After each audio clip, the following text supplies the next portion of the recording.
Good evening, Michelle Ujiski, full-time resident and candidate for IVGID trustee. What a week it has been. Unlike some in politics, I'm willing to own my mistakes. My spouse and I accidentally missed our property tax payment and promptly corrected it once we discovered the error. As it turns out, we weren't alone. 484 others made the same mistake. It was an honest human error, not maliciously intended or gaming the system. But what happened next is where things got ugly.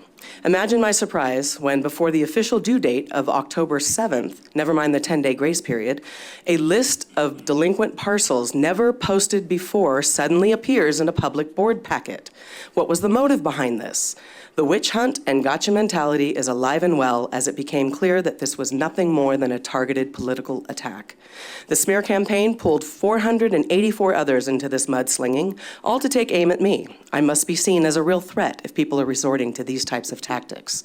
From social media slander to political luncheons and backroom whispers, the attempts at public humiliation continue. One local leader is even advising voters to game the system by voting for only one candidate while abandoning the power of your two other votes. This meddling is both reckless and irresponsible.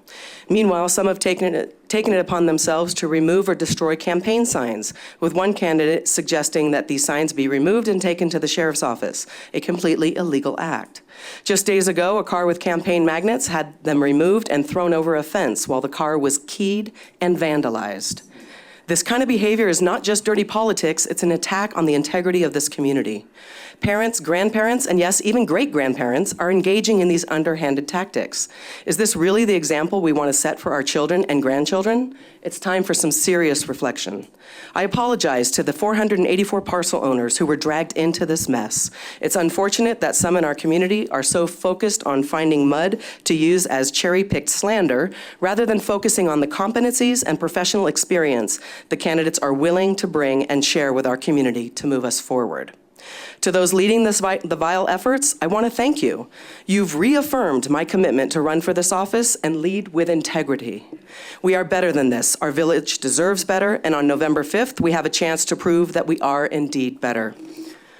As for the approach on the agenda item on interviewing GM candidates, I recommend interviewing twice. Perhaps one for out of town, but another in person. This position is too key to our success to not have the opportunity to delve deeper and ensure we're hiring the right candidate, not just a professional interviewer. You might even consider reaching out to our community who has plenty of HR experience, as we've heard at these meetings, to serve on the first panel of interviews. They have experience not just in HR, but behavioral interviewing, not only for inclusion, but to tap into their expertise. Thank you, and I wish you a productive meeting. I also wanted to talk a little bit about this, the parcel list. Yes. This is the first time we've ever seen this in the last 4 years, and I know in the last 4 years I've been on here, and I know you're new to the role.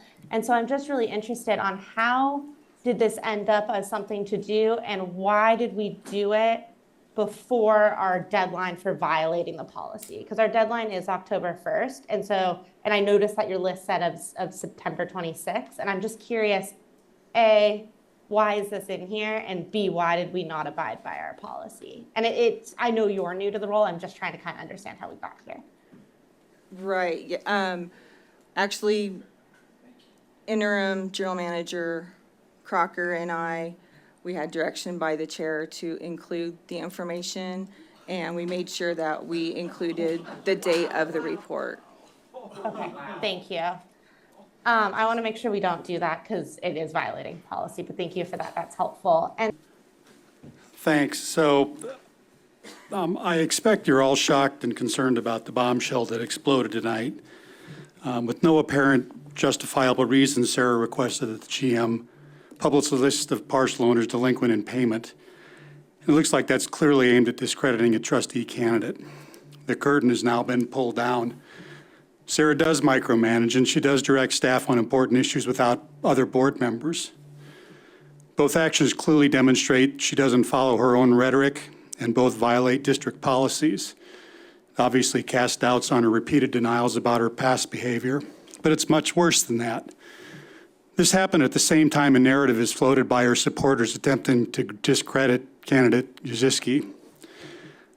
To me, that looks like it could be election interference. And I want to know what legal and the board are going to do about this. Again, this appears to be a clear violation of not only district policy, but I also wonder whether it may violate election-related laws. And more disturbing is that this is being done from the board chair seat, and it dragged 484 residents through the mud. So I guess I just wonder if legal and the other trustees need to do a legal, non-legal meeting to consider a formal investigation of this and past potential violations. Do we need to consider if a Secretary of State needs to be involved? This is serious, and we can't just walk past it. And just as an aside, she's also tried to insert herself directly in the election in another matter. She's asked all candidates to provide directly to her their answers to all questions that didn't get asked at the recent candidate forum so that she can publish them on her site. I think that also raises serious questions in light of what we learned tonight. For obvious reasons that she's demonstrated by her actions tonight, I will not be sending her my actions. I will publish them on my website. Thank you.